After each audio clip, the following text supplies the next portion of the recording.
উনি বারবার বলেছেন আমি কখনো পালাবো না। উনি বলেছেন উনার সেক্রেটারি ওনাদের কাদের সাহেবও বলেছে, তাই না? আবার আমার ঠাকুরের বাসায় আসতে চেয়েছিলেন। এখন ঠাকুরের বাসায় তো আসলেন না, কোথায় আছেন ভাই? কোথায় আছেন? আমি আপনাকে আমন্ত্রণ জানাচ্ছি, আসেন আমার বাসায়, এখন আসেন।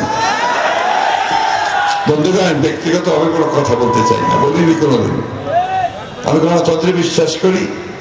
আমি মনে করি যে গণতন্ত্রের সকলেই সকলের কথা বলার অধিকার আছে, রাজনীতি করার অধিকার আছে, কিন্তু মানুষকে খুন করবার তার অধিকার কারো নাই, তাকে লুট করবার অধিকার কারো নাই, দেশকে লুট করবার অধিকার কারো নাই।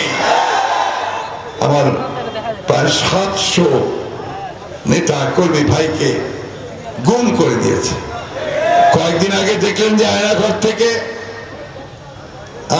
থেকে কয়েকজনকে বের করে আনলো, তাই না? জেনারেল আজমি আমাদের গোলাম আজম সাহেবের ছেলে, তিনি সেনাবাহিনীতে ব্রিগেডিয়ার ছিলেন, খুবই ট্যালেন্টেড মেধাবী একজন অফিসার। তার একমাত্র অপরাধ কি ছিল? গোলাম আজমের ছেলে সৌরভ হওয়ার পাওয়া ছিল, তাকে গুম করে দিল। নাই, 8 বছর ধরে নাই। একটা ঘরের মধ্যে শুধু একটা বাতি, এই 8 বছরে একটা বাতিতে তাকে আটকে রাখা হয়েছিল।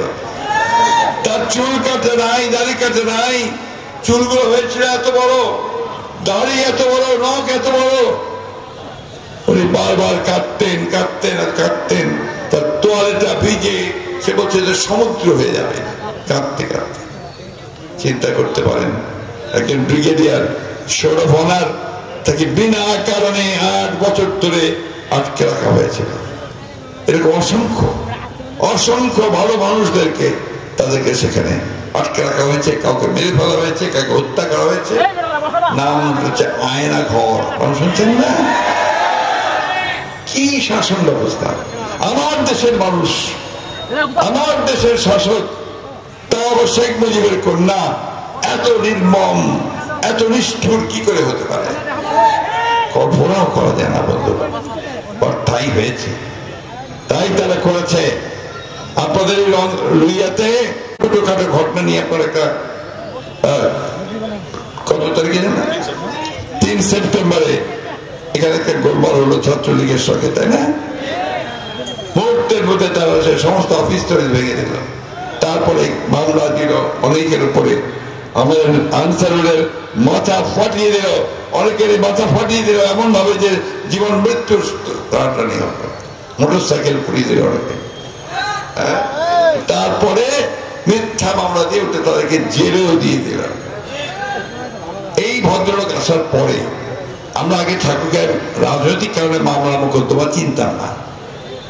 এই ভদ্রলোক আসার পরে রাজনৈতিক ভাবে মামলা দেওয়া শুরু হলো, এবং আমাদের অসংখ্য নেতা কর্মীকে, হাজার হাজার নেতা কর্মীকে মামলা দেওয়া হয়েছে।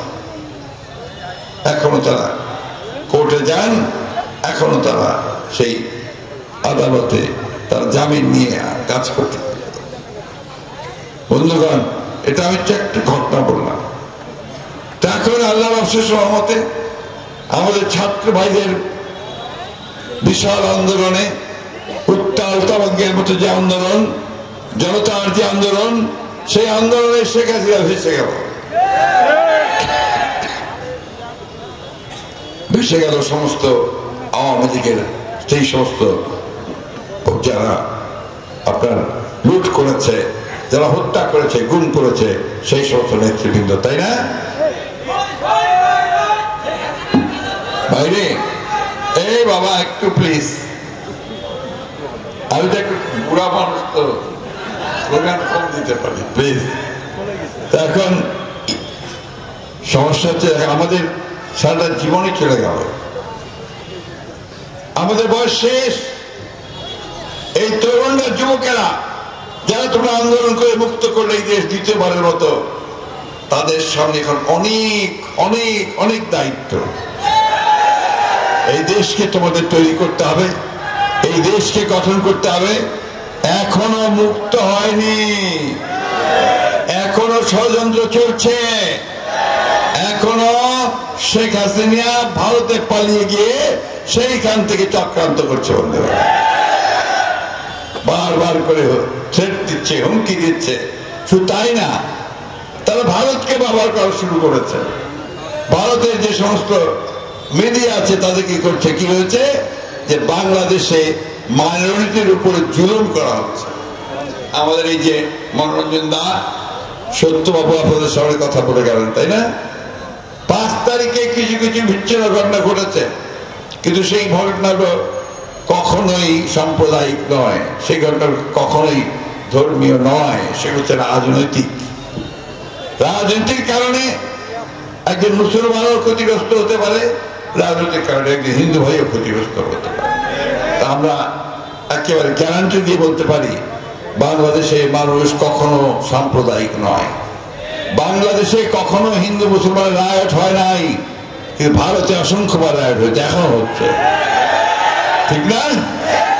তাই বেশি কথা বলবেন না, সত্যকে সত্য বলেন, কালোকে কালো বলেন।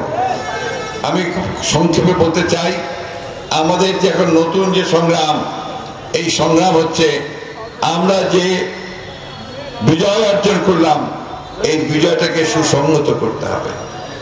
এই বিজয়কে যদি সুসংহত করতে না পারি, তাহলে ওটা আবার তারা নিয়ে চলে যাবে। তাই আমাদের একেবারেই সত্যিকার অর্থেই একটি জনগণের নির্বাচিত পার্লামেন্ট ও সরকার না হওয়া পর্যন্ত আমাদের সংগ্রাম চালিয়ে যেতে হবে।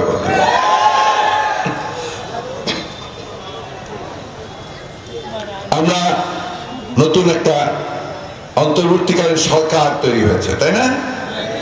এটা আমাদের এবং জনগণের এবং আপনার দেশপ্রেমিক সেনাবাহিনীর সমর্থনে তৈরি হয়েছে। এই প্রসঙ্গে আমি আবার আমাদের দেশপ্রেমিক সেনাবাহিনীকে ধন্যবাদ, কৃতজ্ঞতা এবং অভিনন্দন জানাতে চাই যে তারা দেশের প্রতিটি দুঃসময় ক্রান্তির আগে তারা জনগণের পাশে এসে দাঁড়িয়েছে। তারা কখনো ওই স্বৈরাচারের প্রকাশে দাঁড়ায় নাই, এই জন্য তাদেরকে স্যালিউট। বন্ধুগণ, এই নতুন সরকার, যাদেরকে অন্তর্বর্তীকালীন সরকার হচ্ছে, তার প্রধান